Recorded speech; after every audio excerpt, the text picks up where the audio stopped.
When should you start a sleep schedule for your baby? Not at 6 months. Not at 3. The truth is, the right time begins around 6 to 8 weeks, not with rigid clocks, but with gentle rhythms that match your baby's natural biology. Before 6 weeks, newborns run on survival mode, feeding frequently, day and night. Their circadian rhythm isn't developed yet, so strict schedules can backfire. But by 6 to 8 weeks, you'll notice patterns: longer stretches at night, predictable wake windows, and cues like yawning or rubbing eyes. That's your opening. Start by anchoring one consistent element: a calm bedtime routine. Even at 2 months, a simple sequence: bath, feed, song, cuddle, signals, sleep is coming. Keep the room dim and voices soft. Don't force bedtime by the clock. Instead, watch for drowsy cues and offer sleep before your baby gets overtired. An overtired baby fights sleep harder. Morning light is key.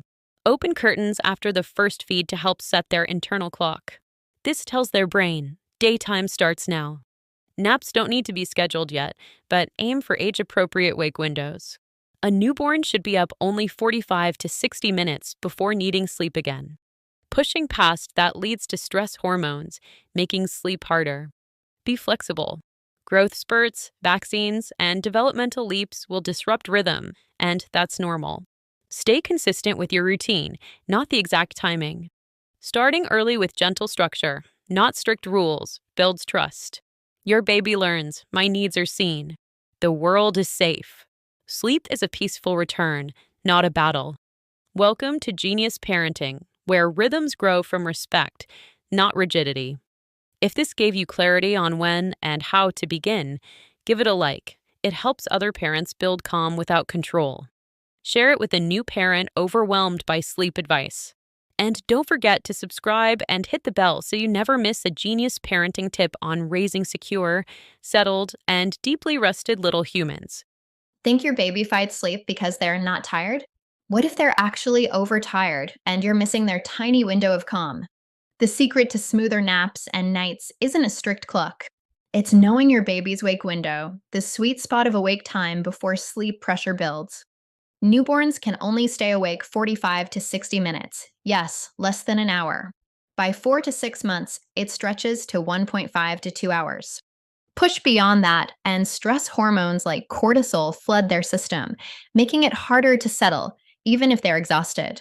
Watch for cues, not just the clock, early signs: quieting down, looking away, fluttering eyelids. Late signs: yawning, rubbing eyes, fussing. Aim to start the nap routine before the late cues. For example, if your 2-month-old wakes at 8 a.m., begin soothing by 8:40, even if they seem fine. That 10-minute buffer prevents the meltdown. Track patterns gently. After a few days, you'll see rhythm. He's usually ready for a nap around 90 minutes after waking. That's your personalized schedule, not an app's guess. Remember, wake windows include feeding time. So if they eat for 30 minutes, their awake time is already ticking. Respect these windows and sleep becomes easier, not because your baby changed, but because you met them where they are. In a world of rigid schedules, this gentle awareness is your superpower. Welcome to Genius Parenting, where sleep flows from observation, not force. If this helped you decode your baby's sleep language, give it a like. It helps other parents move from chaos to calm. Share it with a new parent battling naptime battles. And don't forget to subscribe and hit the bell so you never miss part 3 of our baby sleep series and more gentle, science-backed tips on raising rested, regulated little humans. Think a sleep schedule means clock-watching rigidity? Think again. The most effective baby sleep rhythm isn't rigid. It's flexible, fluid, and forgiving. Because babies aren't robots. They're growing, changing humans, teething, hitting milestones, fighting colds, and their sleep will shift with them. Instead of forcing a 7 p.m. bedtime no matter what, anchor your routine, not the clock.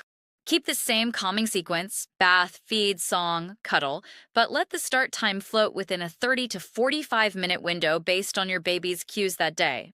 If they had a short nap, move bedtime earlier. If they're fighting sleep during a growth spurt, offer extra comfort without guilt. Flexibility isn't inconsistency, it's responsiveness. A rigid schedule creates stress for you and your baby, but a flexible rhythm builds trust. Your baby learns, my needs matter, my body is respected, and you learn to read them, not a timer. Weekends, travel, or family visits. Loosen expectations. Protect the core, dim lights, calm voices, familiar loveys, but let go of perfect timing. One off scheduled day won't undo weeks of rhythm. And if you miss a wake window, breathe. Soothe. Try again next cycle. Perfection isn't the goal, connection is. This gentle approach reduces power struggles, prevents parental burnout, and teaches your baby that sleep is a safe, loving return, not a performance. In a world obsessed with control, choosing flexibility is radical and deeply kind. Welcome to Genius Parenting, where sleep flows with life, not against it. If this gave you permission to relax the clock and trust your instincts, give it a like. It helps other parents find peace over pressure. Share it with a new parent feeling guilty for failing the schedule. And don't forget to subscribe and hit the bell so you never miss part 4 of our baby sleep series and more gentle, science-backed tips on raising calm, connected, and well-rested little humans. Is your baby suddenly screaming when you lay them down even though it's nap time? You might be missing their sleep window entirely. The secret to smooth naps and nights isn't the clock, it's learning to read your baby's early sleep cues before they tip into overtired meltdown. Babies don't yawn and rub their eyes like adults. Their signals are subtle and fleeting. Watch for early cues: zoning out, staring blankly, turning head away from stimulation, losing interest in toys mid-cues, quieter than usual, slower movements, fluttering eyelids late cues, yawning, fussing, ear-pulling, jerky limbs. By now, stress hormones are rising. The magic happens in that first window. If you catch them early, say 45 minutes after waking a newborn, sleep comes easily. But wait until the fussing starts and their body is flooded with cortisol, making it harder to settle. Even if they're exhausted, start a calming routine: dim lights, soft voice, gentle swaddle at the first sign of zoning out. Don't wait for yawning. That's like waiting for smoke before checking for fire. Every baby is different. Some give clear cues, others are subtle. Track patterns for a few days. After feeding, he quiets down around 50 minutes. That's our window. And remember, cues can change with age, illness, or development. Stay curious, not rigid. When you respond to early cues, sleep becomes a peaceful transition, not a battle. Your baby feels safe. You feel confident. Welcome to Genius Parenting, where sleep begins with seeing, not scheduling. If this helped you decode your baby's quiet language, give it a like. It helps other parents move from frustration to flow. Share it with a new parent stuck in the overtired loop. And don't forget to subscribe and hit the bell so you never miss Part 5 of our baby sleep series, and more gentle, science-backed tips on raising calm, connected, and well-rested little humans. What if the key to better baby sleep isn't forcing a bedtime, but creating a calm, predictable pre-sleep routine that gently guides their nervous system into rest? Babies don't need strict clocks. They need cues that say, it's safe to let go now. Start your routine 20 to 30 minutes before sleep, day or night.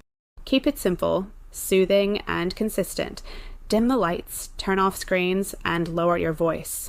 Then follow the same sequence every time: a warm bath, a quiet feed in a calm space, a soft lullaby, and cuddles in a low-stim environment.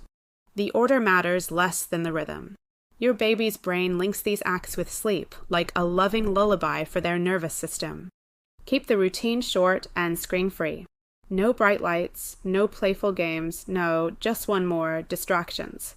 This isn't bonding time, it's transition time. Stay calm, even if they fuss. Your regulated presence is the anchor. Breathe slowly. Speak softly.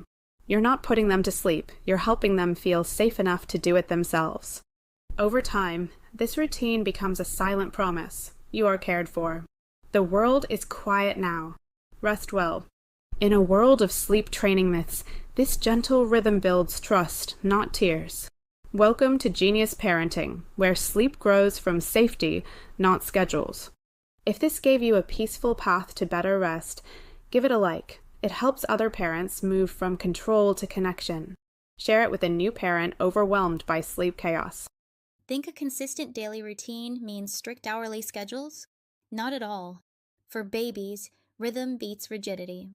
A predictable flow helps their developing brain feel safe, regulate hunger and sleep, and thrive.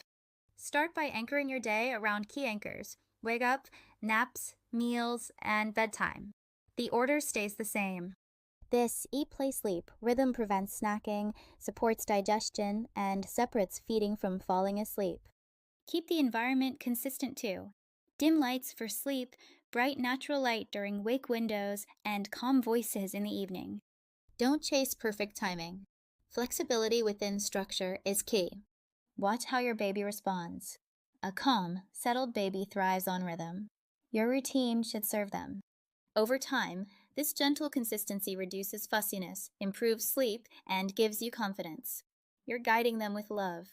In a world of chaos, a simple rhythm is a quiet gift of safety. Welcome to Genius Parenting. Want your baby to fall and stay asleep with less help from you? It's not about cry it out. True self-soothing grows from secure attachment and gentle guidance, not isolation. And it starts long before bedtime. First, separate feeding from falling asleep. Finish feeds while your baby is still awake. Even drowsy is okay, so they learn to drift off without sucking or rocking as the only trigger. Next, put them down drowsy but awake. Not wide awake, but calm, eyes heavy. Give them space to practice settling their way. Respond with presence, not rescue. If they cry, wait a moment. If not, offer a gentle hand on their chest, a soft SHHH or reassuring words without picking up right away. Use consistent sleep associations they can control: a soft lovey, a swaddle, white noise, or a specific lullaby. These become their sleep tools.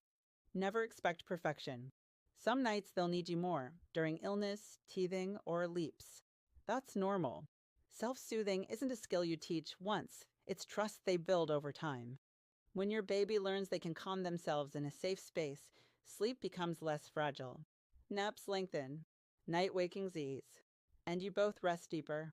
Welcome to Genius Parenting, where independence grows from security, not separation. If this gave you a kinder path to better sleep, give it a like. Share it with a parent feeling guilty for not doing enough. And don't forget to subscribe and hit the bell for more gentle, science-backed tips on raising calm, capable, and deeply secure little humans.